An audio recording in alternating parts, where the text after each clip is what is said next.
Hi friends, தலைவரா அகில் அனில்குமாரோட இயக்கத்தில் அர்ஜுன் அசோகனோட நடிப்பில் வெளியாகி இருக்கிற இந்த படத்துடைய கதை என்ன அப்படின்னு பார்த்தோம்னா, விட்டிலிகோ அப்படின்ற ஒரு மெடிக்கல் கண்டிஷன் இருக்கிற நபர் வந்து தன்னுடைய அச்சீவ்மெண்ட்டை எப்படி அச்சீவ் பண்ணாரு, அதுக்கு அவர் சந்தித்த இன்னல்கள் என்ன, இன்சல்ட்டுகள் என்ன அப்படின்ற மாதிரி சொல்கிறது தான் இந்த படத்துடைய கதை.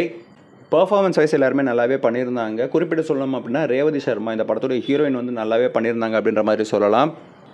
யூஸ்வலாக ஒரு மெடிக்கல் கண்டிஷன் இருந்தால் அவங்க என்னென்ன இன்சல்ட்டுகள்லாம் இருக்குமோ அதே மாதிரியான சீன்ஸ் எல்லாமே திருப்பியும் டெம்ப்ளேட் மாதிரி யூஸ் பண்ணி இந்த படத்தையும் நமக்கு வந்து கொடுத்துருக்காங்க. பட் கொஞ்சம் அங்கங்கே கொஞ்சம் எமோஷனலாக டச் பண்ணியிருக்காங்க அப்படின்ற மாதிரி சொல்லலாம். இந்த படத்தில் இந்த ஹீரோவுக்கு வந்து பார்த்திங்கன்னா சினிமாவில் நாட்டம் இருக்கிற மாதிரி காட்டுறாங்க. பட் அதுக்கான ஒரு பேஷன் இருக்கிற மாதிரி ஒரு சீனை முன்னாடி எங்கேயுமே வைக்காமல் திடீர்னு ஸ்ட்ரைட்டாக அவருக்கு வந்து அதில் ஒரு ஆசை இருக்கிற மாதிரி காட்டியிருக்கிறத கொஞ்சம் நம்புறபடியாக இல்லை.